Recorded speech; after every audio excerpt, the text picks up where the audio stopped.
you all so much for attending, for starters. Thank you to the UCSC for hosting, and for SSC for graciously perpetuating this wonderful festival of learning, interaction and knowledge exchange. It really is a complete and overwhelming pleasure to continue to participate. It's really wonderful. My name's Charlie Norton, if we haven't already met, and this is my Reformed Consequence.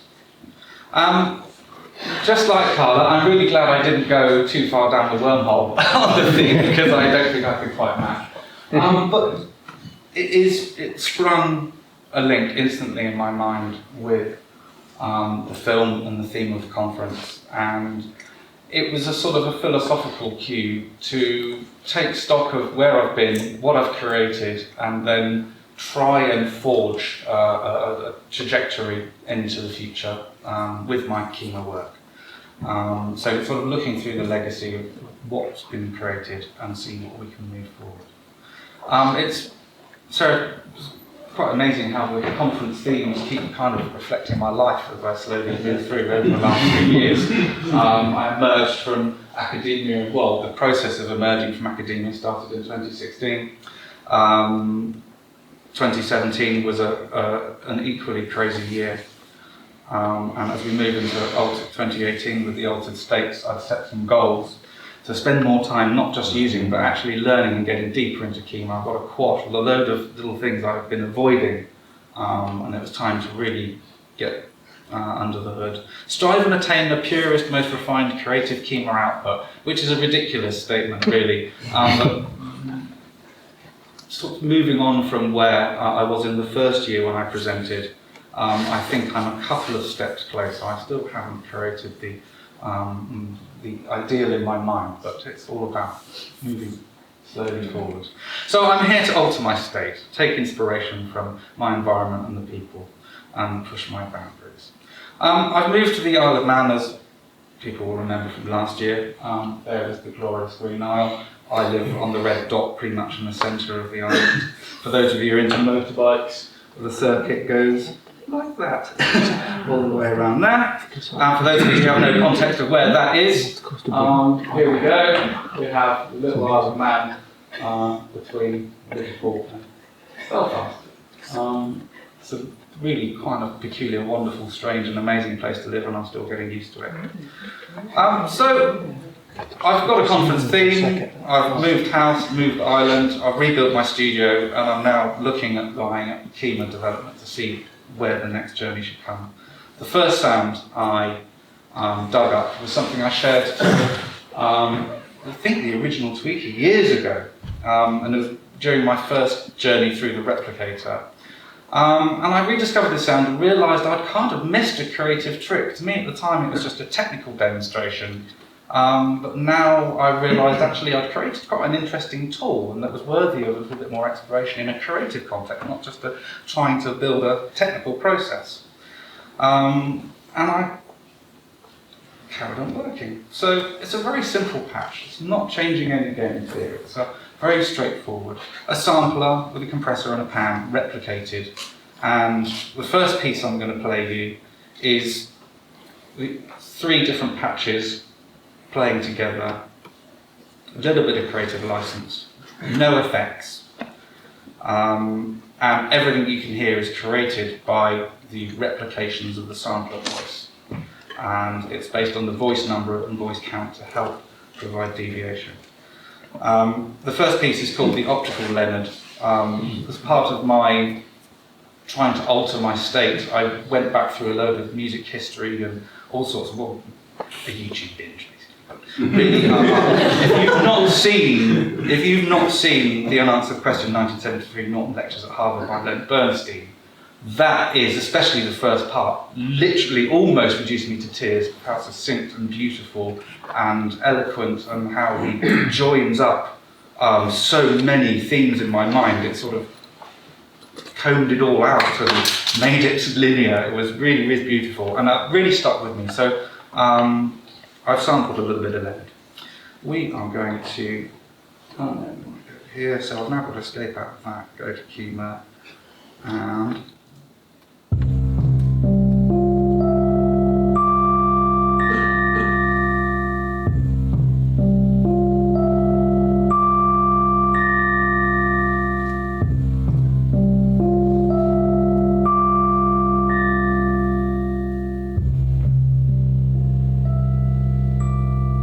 me say that I am delighted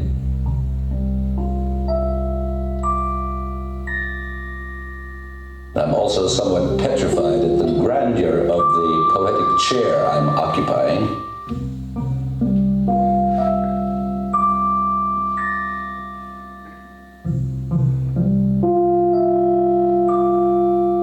It's a tough act to follow.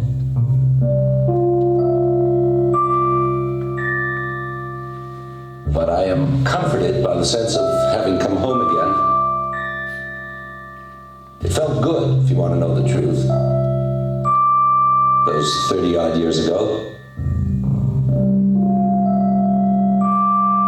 Those are terribly old-fashioned words in these days of behavioristic obsessiveness. The unanswered question.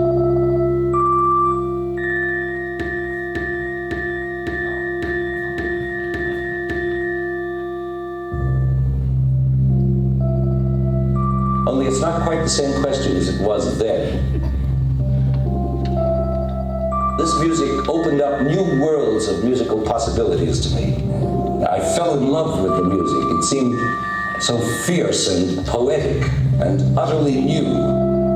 I fell in love with the music. It seemed so fierce and poetic. I fell in love with the music. It seemed so fierce and poetic. I fell in love with the music. It seemed so fierce and poetic.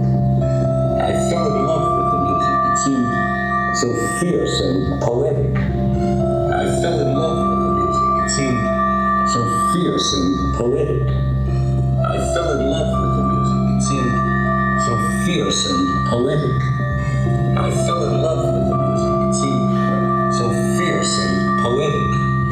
I fell in love with the music. It seemed so fierce and poetic. I fell in love with the music. It seemed so fierce and poetic. I fell in love with the music. It seemed so fierce and poetic. I fell in love with the music. It seemed so fierce and poetic. I fell in love with the music. It seemed so fierce and poetic. I fell in love with the music. It seemed so fierce and poetic. I fell in love with the music. It seemed so fierce and poetic. I fell in love with the music. It seemed so fierce and poetic. I fell in love with the music. It seemed so fierce and poetic. I fell in love with the music. It seemed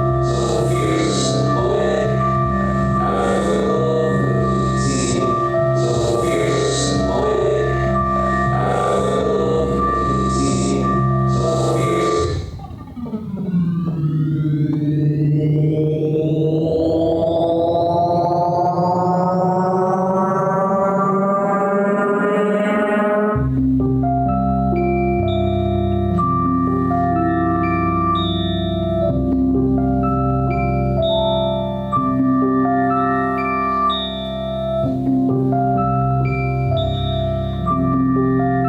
We're going to leave that piece there because it goes on for another 3 minutes, but you get the basic idea. The individual voices start off in complete unison. We move out through a kind of a phasey.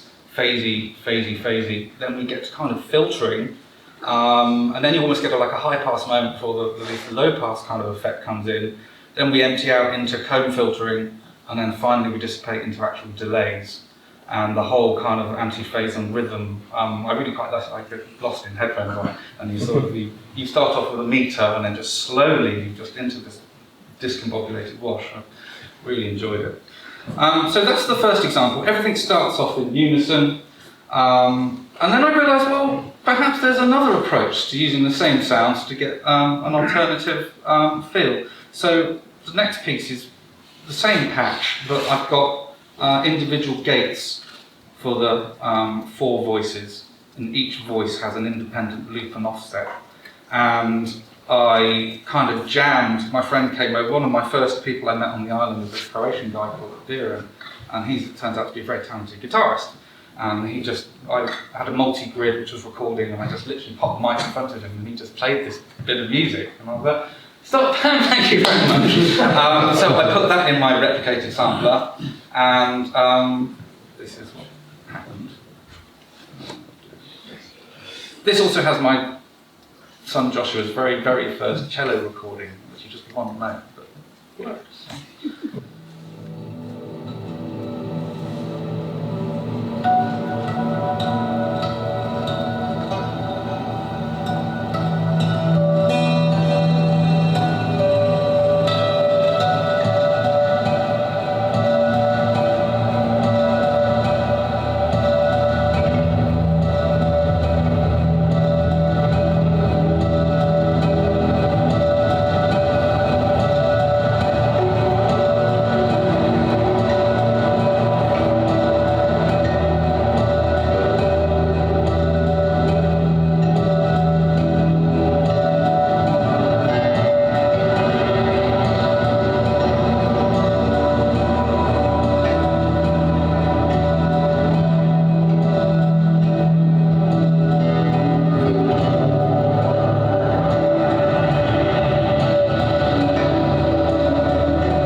that was the kind of opposite of the first piece. A lot more effects, a lot more creative license. I didn't rely on the sound to do the purest of movements. And so after the first piece, I felt I could give myself a little more creative license, have a bit more fun. So I was feeling a bit more confident about my Kyma expression, making something that was genuinely fun and interesting. So I decided we needed to go deeper, and I've slowly been buffering up against patch complexity as an issue, where once you develop a bunch of sounds and you get a stereo structure going, then you need to come back and make an iteration or an edit, and then you end up having to go through all of the fields and try and bring it all back into coherence. And I realised that, of course, the lessons from the audio forum, encapsulation is the route to success. So I decided I would start looking through all of my patches and trying to create a library of encapsulations before uploading to the share would be a really good move forward. And then I got completely distracted by my friend Matt. Big curveball, they're designing a drum machine, and they were arguing about how many bandpass filters they needed, whether they should be in serial or parallel, and they were arguing about which board they were going to send off the prototype first. And I was like, look, I can bash this up in 10 minutes. I'll just make a model of it. And then so I built a class to prove to them you only needed 3 ratchets and a linear shape and a little bit of control, and you can get yourself a nice class. So that meant the Kyma drums were born. I'd already made a complex noise years ago on the share as part of my teaching, actually. So I already had a 6 square wave complex oscillator shape. You can make hats out of that and bells and other fun ringing sounds. I realised I'd never made a kick drum on Kyma. Well, I felt a bit bad, so I set to work and made myself what I think is quite a fun kick drum, based on a kind of 808 style topology. The snare and the clap came along shortly afterwards. And I took the time to crank up the packer to 192 kilohertz. I decided that if I always run the Packerana at 88.2, if this logic follows through, any patches that I create will be on the Packerana running at double sample rate will play on a packer at half sample rate, at standard sample rate. So I thought if I make sounds at 88.2, everyone will be able to play them. I don't have to worry about running out of cycles for the packer owners. So I had a go thinking about the aliasing and the synthesis and the complex shape. So I rendered it at 192 kilohertz and made a whole sample library of my Kyma drums, which will also appear on the share quite shortly. So I'm looking around, I'm feeling good, I've got some drums, I've made a couple of pieces, the things are starting to flow. I'm starting to look for other problems to solve. And the glorious Alan posted, I'm not sure how long ago now, on the forum in a quest, his own quest to create a more grungy filter. And for me, the sweet spot would be somewhere between the Logic auto filter and the Sherman filter bank tone of the Sherman and the stereo and sensible flexibility of the auto filter. And I did a lot of rummaging around, and I think I've identified a little bit of one of Carla's reply strategies. And if it's a little bit too obvious, it's like, oh, you peasants, just make a little feedback loop. And I'm not even going to make a sound for you, because really you should all know a bit better. And then you do find these little answer tidbits, and usually, no one had made a resonance loop with a wave shaper in it. It seemed like probably a simple idea that I could have a go at creating. So I set out, and that's what a unencapsulated filter with an external feedback loop with the wave shaper looks like. And it was quite good fun, but the big question you're then going to ask yourself is, well, which wave shape? And I then stumbled into a whole area of mathematics that, quite frankly, I wasn't really quite prepared for at this moment, maybe next year. And so, I was having really, really good fun right up until the pages of mathematics to stare at. And so I was sort of a bit stubborn, and I'm not this year round, I'm not going to go down wave shape maths right now. I decided that there must be, this is Charlie, there will be a practical, fun route into wave shaping that we don't need to resort to actual maths. I'm sorry, that's probably the wrong room to confess that to, but hey. So I'm rummaging around. There's got to be a way of making a wave shape. And I look at the work that has come before, Gustav and Christian, who I missed terribly from this year. It's a shame, maybe next year. They have a collection called the 1496 Signal Collection, and in there I found a file entitled the Germanium. I've known a little bit about electronics, it must be dangerous anyway. I realised that that's a diode, and somehow they have extracted the wave shape from the diode to put into Kyma. So I knew it could be done. My closest previous experience had been making impulse responses with sine sweeps, and my mind went to sine waves naturally. And I hassled Gustav and Christian on their Slack, and Gustav was just like, just load the full ramp. And I now realise that I should have been using the new full ramp, but that's another story. So you load the full ramp in as an oscillator, pump it out of Kyma, out of an output into a piece of hardware, route the output of the hardware back into Kyma and record it. I try to do higher sample rate as possible. And then you go in the Kyma editor, find yourself a single ramp of your modified ramp, chop it out, change length to 4096, and hey presto, you have your first wavetable. So I went around in my own studio and a couple of friends' studios looking for interesting harmonic and distortive devices to try and sample wave shapes. The CLN worked out really well. Oh no, not page, the mouse. The CLN EQ, that actually overdrives really nicely. But I was really disappointed with the purity and cleanness of the 1176 and the SSL bus compressor. In my mind, I thought they were going to do much more to the ramp, but of course it's a time-varying thing, and the snapshot of an instant moment isn't going to give you much. So, hurrah for the Never-Ending Labs ROM tools. This is a really good fun wavetable manipulator. You load an A and a B, and you can convolve, multiply, add, subtract, shape, expand, turn it upside down, jam it together. Yeah, really, really, really smooth. The absolute. Oh, you could start off with 2 waves and you create a list of 40 within 10 minutes. It's ridiculous. The speed at which you can rabbit through there. So that's what the Sherman filter bank curve looks like. You get a not too high distortion. You get a nice S curve, which is pretty much what we should expect with this type of thing. And then as you start pushing the saturation, we start getting some funky curves. That's what the CLM EQ input transformers look like overdriven. So to get into funky curves, that's all good fun.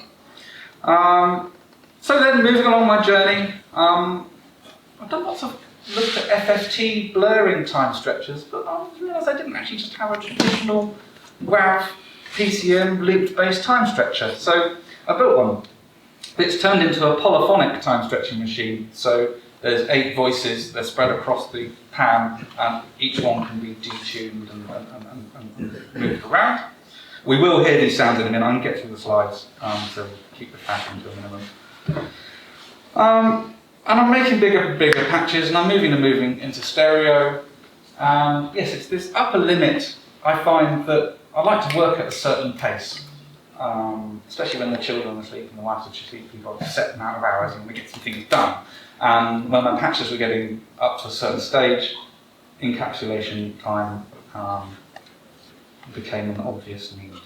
So there you go, we can turn a nice structure with all of the bits and bobs into a single object, give it an icon, and the beauty of it is that you've got your chosen parameter fields in the one object. It really does, and it can be stereo, so they can start just dragging and dropping objects along the way, full stereo structures and full modulation in minutes. Really good fun.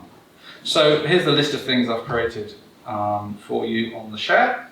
We have Wave Shaper with high pass and low pass filters, mono and stereo versions, and it has gain in and out control, because the Wave Shaper on its own without context is no good. The moment you put a Wave Shaper in it, the gain relationships change from input to output wildly, as you would probably hope. So I needed, I'm always going to want a high pass and low pass, I'm always going to want to have a gain in, I'm always going to have gain out, so I made all of that into encapsulation, mono and stereo. I've made a multi-band wave shaper, so you've got band splitting, high and low pass, and you've got a different wave shape for the low, mid and top, and you can solo the bands and take the mix in and out. And then I move forward with the mono, low pass, high pass, band pass shape resonance filtering, as I call it. Stereo versions are the same. As part of the drum development, I needed a band reject. Band reject, and wasn't a bit of thinking. And then had one of those hilarious Kyma moments where you're rummaging through the prototypes to look for a phase flip, and then it's the mixer -1. It's like a problem. So hey, you live and learn, once you've got one encapsulated bandpass filter, I was like, well, I could have three filters in a row with an offset between them, a bit like the triple bandpass analog systems, and you get quite formant. If you arrange them in octaves or half octaves, you get quite nice formanty shapes out of it. By the time all of those other ones, well, I need a good oscillator to test out my stereo shape resonance, so I made a stacked. Some people call it a hypersaw, other people just call it a unison stack, but there's lots of different terms used. But there's many N oscillators across this pan with a unison detune control. That's kind of my favourite thing to do. And of course, a polyphonic time stretcher. So, simple stacked oscillator, loads of single cycle, unison, I've pretty much said all of that. Also curated who was we talking about, the 296 the other day? Buchla make a fixed filter bank.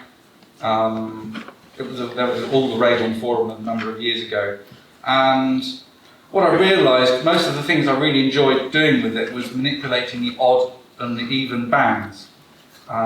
So I've encapsulated a stereo one with direct fields for the odd and the even bands, so you can control them all in just one easy go rather than have to go through assigning lots of stuff. So it's a quick cheat, and in stereo you can offset the left and right for a really rather wide stereo field. We're getting towards the end, so we can start hearing some sounds. There is the multi-band wave shaper. Good fun, you can have a little play on that. Another little thank you to the Never Ending Labs chaps, even though they're not here. I needed to find ways of keeping my Kyma development constant and fresh this year.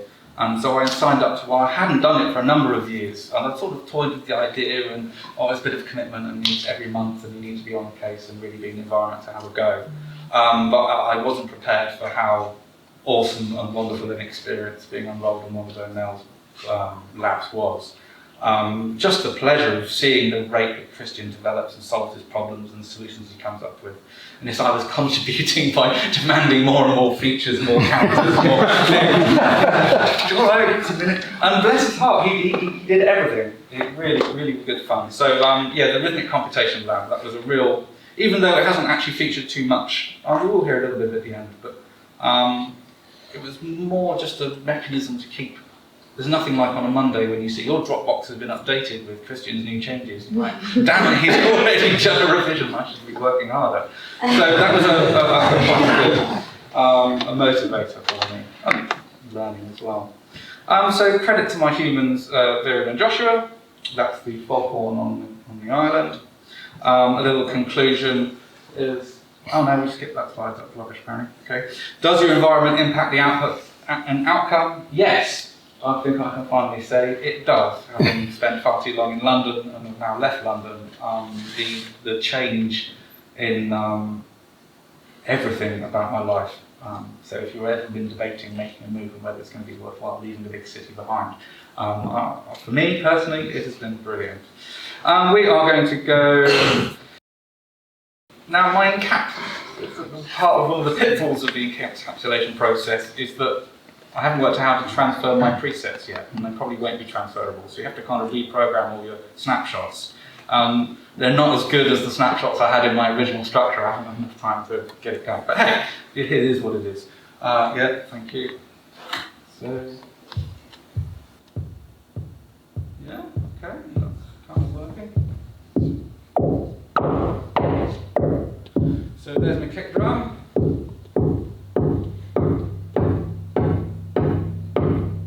It's tuned.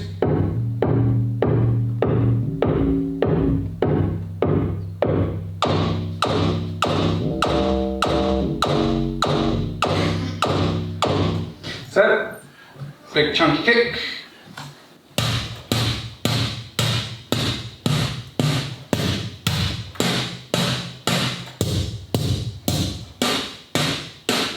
Not necessarily sound too bad in here. The Kyma click.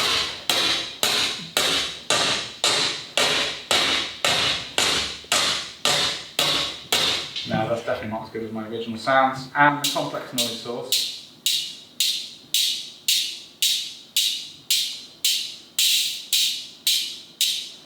If you take away the noise, you can hear the complex noise,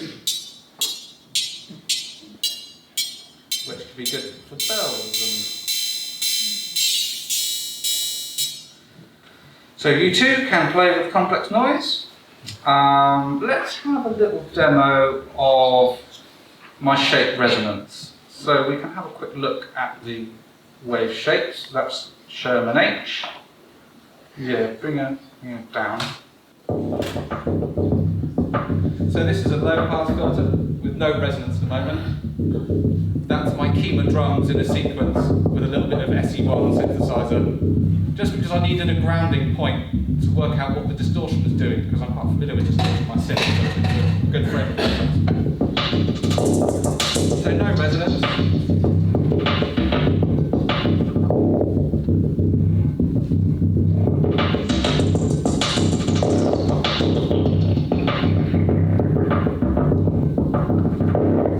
And then as you push it more towards self-oscillation,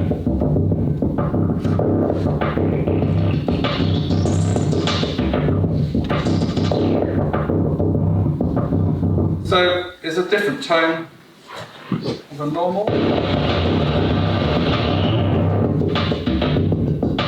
1 minute left, okay, get on with it.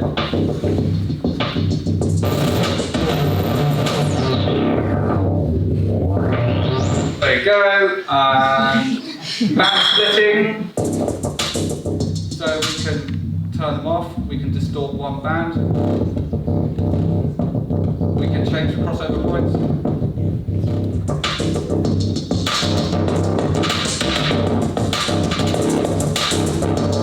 Sounds pretty brutal, so hey.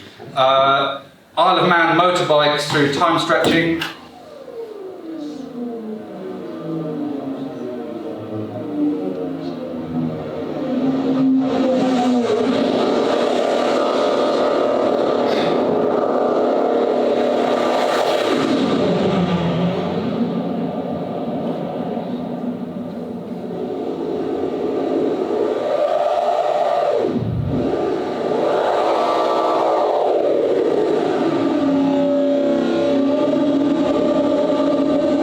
I'll put that on the show, you can have a play with that. Quick triple band pass.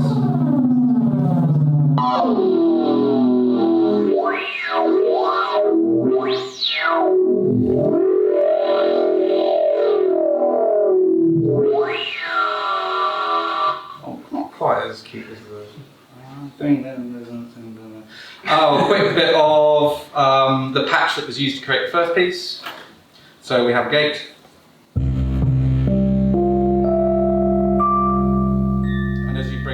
D-tune depth in, and loop end point on all the voices, and frequency spread on all the voices.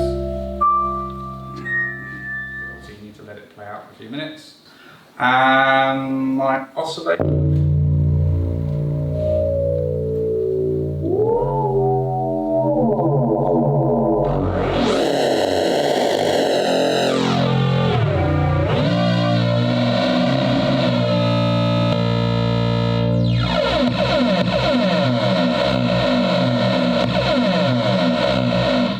And I think that must bring us pretty much to a close. There are some other things we could play with, but hey, thank you very much for your attention.